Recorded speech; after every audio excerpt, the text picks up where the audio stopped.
আমাদের এই বাংলাদেশেও বিগত 15 বছর কোন কোন এলাকা ফিলিস্তিন গাজার মতোই ছিল, ঠিক না? কোন কোন এখন ভূখণ্ডকে আওয়ামী লীগ কিন্তু সেই রকম বানিয়েছিল। আমাদের শাপলা চত্বরে যখন আমাদের আলেম ওলামাদের রক্ত দিয়ে লাল করা হয়েছে, তখন এটা ফিলিস্তিনের ভূখণ্ডে পরিণত হয়েছে। বাংলাদেশের সাতক্ষীরা, জিনেদা এরকম অসংখ্য এলাকাকে তারা ফিলিস্তিনের মতোই তারা বুলডোজার দিয়ে তারা জমিনের সাথে মিশিয়ে দিয়েছে। কিন্তু যারা মিশিয়ে দিয়েছে তারা কিন্তু এখন আর এই জমিনে থাকতে পারে নাই, বরং তারা কিন্তু পালিয়ে গিয়েছে কিন্তু অন্য রাষ্ট্রে। তারা আমাদেরকে সবসময় বলতো যে পাকিস্তান যান, আমরা নাকি পাকিস্তানের লোক। বিরোধী দলের লোকদেরকে বলতো আপনারা পাকিস্তান চলে যান। আমরা কেউ পাকিস্তান যাইনি, আওয়ামী লীগের সব লোকেরাই কিন্তু ইন্ডিয়া চলে গেছে, ঠিক না? এই জন্যই সবকিছুর মালিককে, সব ক্ষমতার মালিককে।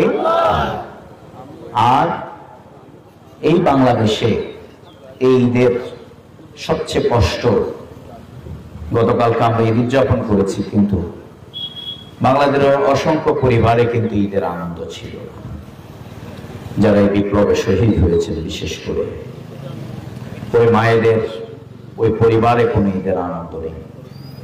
আমি গতকালকে ঈদের জামাতে অংশগ্রহণ করেই কিন্তু আমি ছুটি গিয়েছিলাম আমার লক্ষ্মীপুরের শাহাদাত বরণকারী প্রিয় ভাই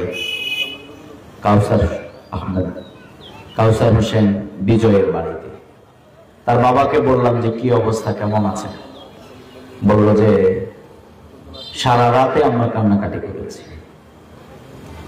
তার মানে এইভাবে অসংখ্য পরিবার যাদের ঈদের আনন্দকে এই ফ্যাসিস্ট সরকার কেড়ে নিয়েছে। যে যুবকেরা গুলিবিদ্ধ হয়ে পঙ্গুত্ব বরণ করে হসপিটালে আছে, তাদের ঈদের আনন্দ ছিল না, তাদের পরিবারে ঈদের আনন্দ নেই। আমরা বিশ্বাস করি এই শহীদের রক্ত এবং ত্যাগের বিনিময়ে বাংলাদেশে একটি ইনসাফ ভিত্তিক সমাজ আমরা বিনির্মাণ করবই ইনশাআল্লাহ। এই জন্য আমরা সবাইকে আহ্বান জানাবো, আগের আচার আচরণ পরিবর্তন করুন। বাংলাদেশ এখন পরিবর্তন হয়ে গেছে। আগের পুরাতন কায়দায় চাঁদাবাজি, লুণ্ঠন বন্ধ করুন।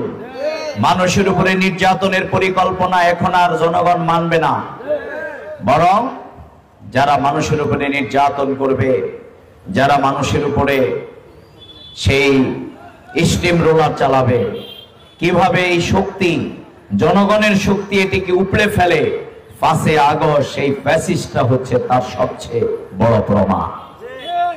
আমি গতকালকেও বলেছিলাম যে এখন কিন্তু এই বাংলাদেশের মানুষ আবার পুরাতন রেকর্ড কেউ বাজা কেটে কিন্তু দেখতে চায় না, কিন্তু কেউ কেউ পুরাতন গান বাজাইতেছে।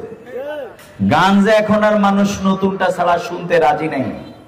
এই পুরাতন গান যে এখন শুনতে শুনতে মানুষ তুমি কে আমি কে কি বলছিল বলেন?